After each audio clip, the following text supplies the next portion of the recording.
Hello, everybody. My name is Kern, and I post home recording weekly. That's a blog, it's an audio podcast, and a YouTube video channel. Please know that there will be a full review post over on homerecordingweekly.com with links and images of the DRAWMER 1973 multiband compressor from Softube. That's what we are taking a look at today. So in this demo, I really want to break down a lot of the knobs, what multiband compression is, talk a little bit about this unit in particular, and then I'm going to actually open up this mastering session and show you how I use this as well as multiband compression when I'm mixing and mastering. And then I will end this video with a conclusion of how I actually like to use reasons why I actually love to use this very plugin and how I most often use this particular plugin. And again, it's the DRAWMER 1973 from Softube. If you're not familiar, this is actually a software version of a real-world multiband compressor unit. The DRAWMER 1973 is the original unit. This is a Softube, well, let's call it an emulation.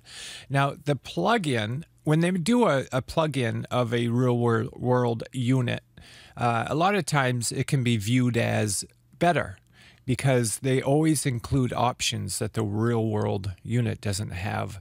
For example, you can have this in stereo mode or, mid, left, right mode, whatever, so that you can work on just the center channel. You can work on the left and right channels separately, or you can work on it in stereo mode. And that is cool. Another thing I like about the software version is that you can have the bands bypassed, muted, or on. So you can tweak and then bypass and work as you go. We'll get into all that here in just a second. As I get better and better mixing and mastering, I'm learning how to use multiband compression. One thing I like about using multiband compression is it has taught me how to listen better. It's taught me how to hear things in a different way. If you don't know, multiband compression is kind of like EQ and compression put together. We use multiband compression to alter the dynamics of particular frequency areas of the spectrum or frequency bands. The DRAWMER 1973 has 3 specific bands here with changeable crossovers. So you can change the ranges, how wide these frequency bands are, and what you in regards of what you need to do. Like if you just need to work on the low end, say from 400 hertz down, then you can come to this dial, set it up here to 400 hertz, and then turn these 2 bands, the mids and the highs, in bypass, and then work on just the lows. Now, this song that we're going to use here as in this demo is a great example of why it is that I've come to use multiband compression. If you're listening to your mix or your song and you're noticing certain instruments or frequency areas poke through or cut through way too much, then a multiband compressor is going to be your best friend. And it's funny, which comes first, the chicken or the egg? I couldn't hear that kind of thing until I started using multiband compression. And now I can kind of hear it better and better each time I work. Another great example of why, or perhaps where I use multiband compression, is on vocals, particularly lead vocals. I like to find the sweet spot frequency-wise of a vocal that I'm working with and use a parallel track with just that sweet spot compressed with a multiband compressor, and then I bring that level up even more along with the original vocal. And if you don't know what I'm talking about, that's probably very confusing. So let's get into this example here, and hopefully it'll clear some of that stuff up for you. This song is a song by some friends of mine. It's an original song. The name of the band is the Sock Puppets. They're a local band that I've worked with quite a bit. I've done their sound. I've done all kinds of work with them in a venue I used to work in too. And this song was actually recorded straight from a mixing console at a performance. It's right at where it leaves the mixing console and goes to the amps. Now, this band plays out in mono, and that's the way that the mixing console is set up, in mono. So the recording was in mono, and I actually, when I mixed it, I did some funny stuff to the high end. It's still in mono, although you'll notice over here at the stereo meter that some of the frequencies look like they're just breaking into the stereo field. That was done with a stereo exciter.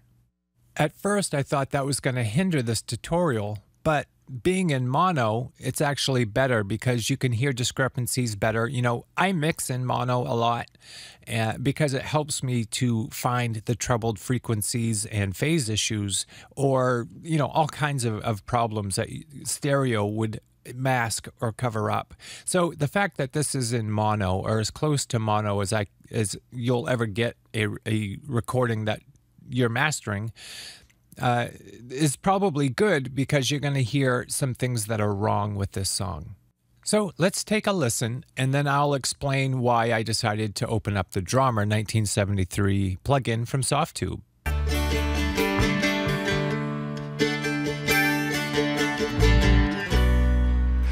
I give that wheel a turning, past the fires burning, borrow time until your name gets called.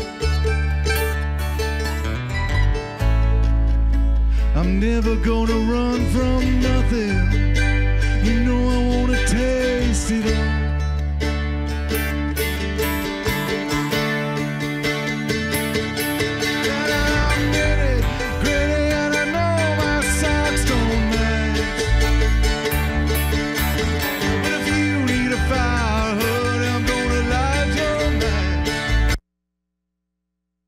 Okay, some issues I'm having with what I've got here is the bass. You can hear it, it's present, but it's kind of pokey, louder, spiky, let's say, and it's not very present overall. And that could be worked on. It's not, the bass frequencies aren't very heavy. Now, the mandolin and the guitar are the main issues that I had with this mono recording, because, you know, they're overshadowing each other. They're competing frequency-wise. All of that is true. But probably the biggest problem that I have with the guitars and the mandolin is that they're quiet sometimes, or they just really cut through and poke out of the speakers too much. They're too dynamic, and I really want to tame that down. And since I'm talking about things I don't like, the top end also seems to just jet out of the mono recording just way too much. Now, having said all of that, let's listen again. Give that wheel a turning, past the fires burning, borrow time until your name gets called. I'm never gonna run from nothing, you know I wanna taste it all. So you could clearly hear all of the issues. The mandolin is really poking through, and the guitar's top end is poking through. So the mid frequencies are really too dynamic, and the bass is probably a little too dynamic and is just not present in the mix. So because there's spikes in mid-range and low end, because the dynamics of the frequencies are the issue, the best tool that we can open up and use is a multiband compressor. And the idea is to lower the dynamic range of a frequency band. In other words, squish the spikes down, and then that way we can bring up the overall volume level of that frequency range, and hopefully it'll be more consistent. Now, if we're just looking here at this center band, we have a compressor setup. You have attack, release, gain, which is makeup gain, if you want to think of it that way, and our threshold. So it's like a compressor, but it's the dynamics of a frequency range. So we have the low end over here, a compressor for the mid band here, and a compressor for the top end. Now, the DRAWMER 1973 is special. Now, you can have program-dependent settings here for the release. In other words, it looks at your material and it sets either a fast, medium, or slow release, and that's true for all three bands. You have a big feature and an air feature, which is a filter that does some really cool things for the low end and the top end. Imagine it like a filter for increasing the lows or the highs. And I don't know where those exact filters lie on the EQ spectrum, but they're very musical. And again, you have two knobs here, which are your crossover features. So you can literally manually dial in where you want these crossover bands to lie. Like if you want to increase just the kick, for example, then you could set this wherever the frequency range that you wish the kick to live in to be, and then you can compress the heck out of it and bring it back up, and only that area will be enhanced. So I'm going to take this out of bypass so you guys can hear the before and after, and then I'm going to go in and explain exactly what it is that I have done here. So here's the before in bypass. I give that wheel a turning, past the fires burning, borrow time until your name gets called. And I'll take it in and out. I'm never gonna run from nothing, you know I wanna taste it all.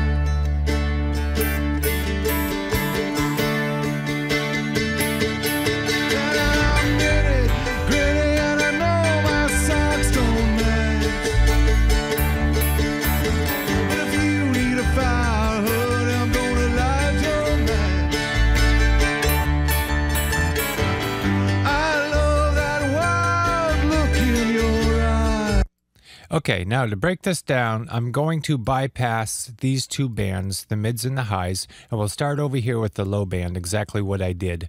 This is without the big filter feature on. Oh, life is short, and time flies by. I'm getting gritty and I know my socks don't match. I just like what it did to the bass, so I decided to leave it on. As you can see, it's a pretty laid-back attack. It's not super fast, 5 milliseconds. I have a medium release, so and the threshold set to where I'm just knocking. I'm barely getting any gain reduction, but I'm turning it up a little bit. So if anything, I'm making the bass louder by this filter and then turning it up just a little bit. If I turn this filter off, funny enough, you can really see some dynamics happening. I mean, up to 5 dB of reduction, but with the filter on, I'm not seeing that. So I don't know if it's still reducing that much, or probably not. I just think I turned it up by employing this filter, and then I just turned up the makeup gain. And I really like the way it sounds, so I left well enough alone. Maybe there's some dynamics happening there. As you can see, it's just above 200 hertz and below, and there's no drums, so it's all bass happening here. Now, the mid band is where the guitars are, right?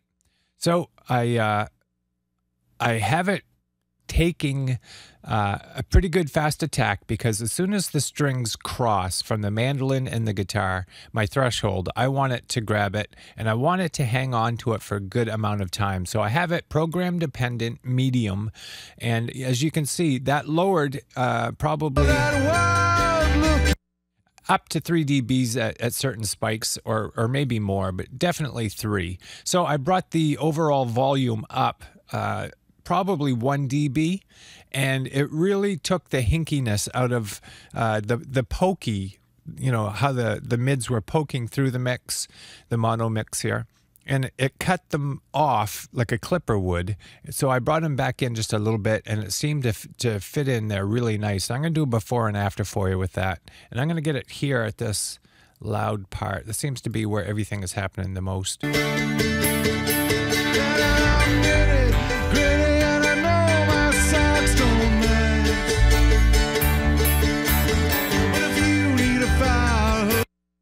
Now, if I brought this up anymore, then the guitar and mandolin got too loud. And I think that was our problem at the initial onset, was they're too loud overall. And when they really lay in, the top end and the mid-range was cutting through too much.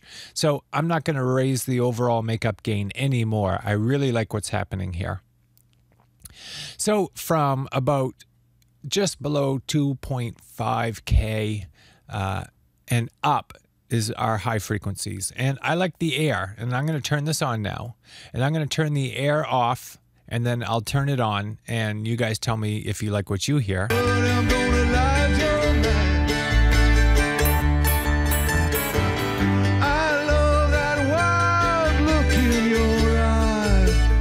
It really affects the vocal, I thought. It really helps the vocal sit and have an airy texture, like he's right closer to you or something like that. Now, there's a lot of reduction happening here, gain reduction in the top end, and so much where, well, you can check it out. All life is short, and time flies by.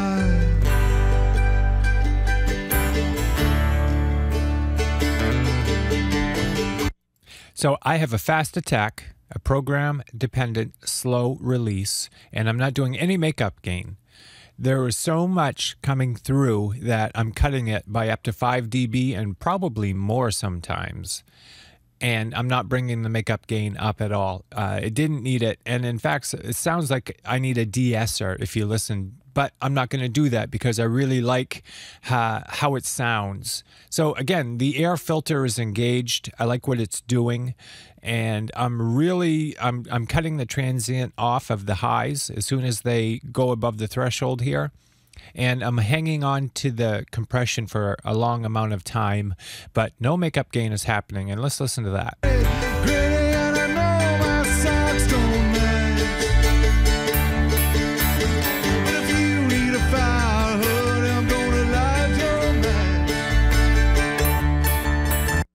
It's funny, I bypassed it there, and the highs, you know, our ears got used to it really quickly. So when I took it out of bypass, it sounded for a second like all of a sudden there wasn't enough highs in it. But if you wait long enough, the highs come back and your ears will trick you. So let's check that out again. It's in bypass, and watch here, I'll bring it out of bypass. I love that wild look in your eye. All life is short, and time flies by.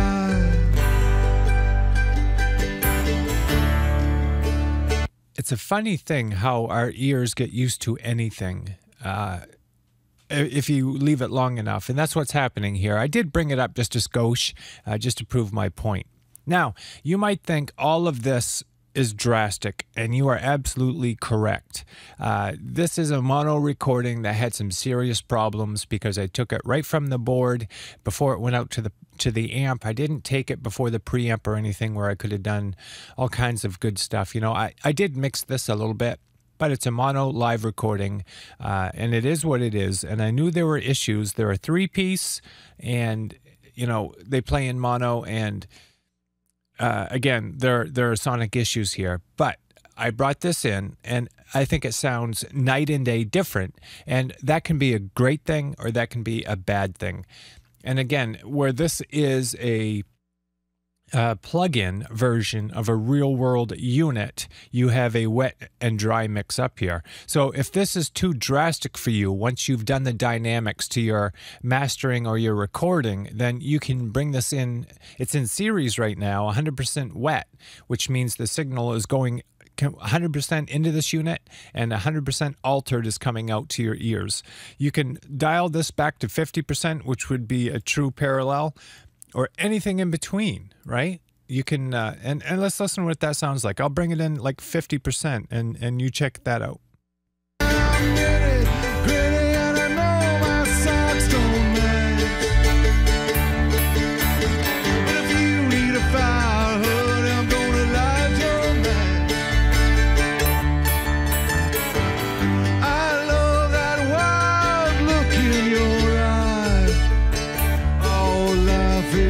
I think it's very cool to be able to turn this 100% wet or any variation thereof. And of course, there's an output gain. If your ears are being tricked by how loud this is or how quiet your multiband compression is making your mastering, then of course you can bring it up to levels so that your ears aren't being tricked with your output gain.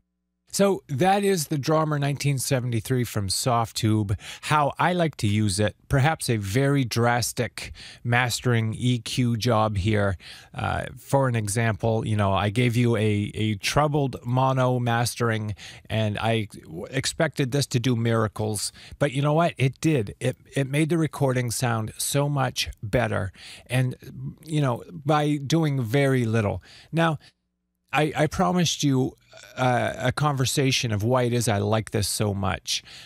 I use a few multiband compressors, and they're not like EQs. They're not like compressors. They're a true hybrid of both. And once you learn how to use this to your advantage, your mixing and your mastering completely changes, and you can get a lot more surgical. Now, this is different than the other multiband compressors that I use in a few ways. I like the program-dependent feature for the release. I like the metering for the gain reduction. I like these two filters. That has made a huge difference for this recording, the big and the air. It's been amazing. The mute and bypass for each channel, that's pretty much a common feature, and I like that. I would like to see a solo, maybe, feature here. Some of the multiband compressors I use have a solo feature, and I know I'm whining and whatever. Call it is what it is. I like that feature, and I've come to like that feature on other multiband compressors. I like the layout of this compressor. It looks like a hardware unit, and I like having knobs and knowing where things are without looking at a confusing user interface. I really like the mid-side feature. That is really going to come in handy when I'm, if I have too much kick or bass dynamics in a song. I can easily bring a version of the 1973 in, and I can bypass the mids and the highs and just work on the lows over here. And that's true for any frequency band. With this crossover feature, you can alter any specific frequency region, and you can like control a vocal or a guitar when you're mixing. I mean, these things are incredible. And again, the more you use these, the more you find uses for them, and the better your mixes and masters become. Again, be warned, less is more. I've really done a heavy-duty alteration here with multiband compression. The before and after is night and day. So, less is more, but I think it benefited from it. So let's do one more bypass, and I will bring it out. And again, this has been my review and my demo of the DRAWMER 1973 from Softube. I think it's incredible, and it's a welcome addition to my multiband compressing. It's hard to say.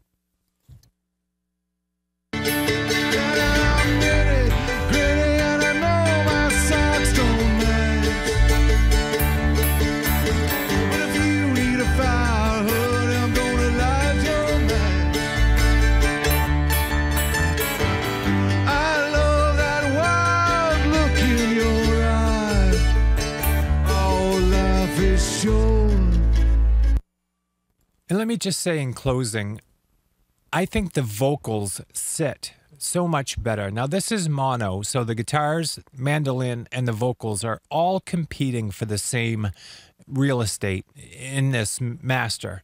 And I think the mandolin and the guitar are robbing the vocals of the spotlight. But once I've tamed these frequency areas, I think the vocals sit in a much better place. Check it out and you tell me what you think in the comments below. Or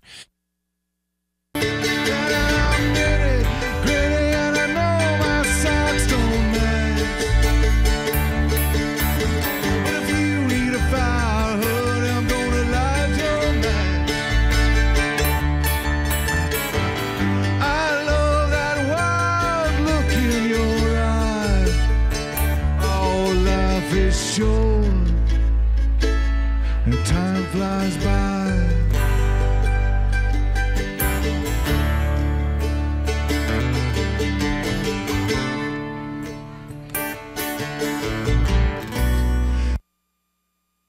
That's the magic of the DRAWMER 1973 multiband compressor from Softube. Thanks for your time, guys.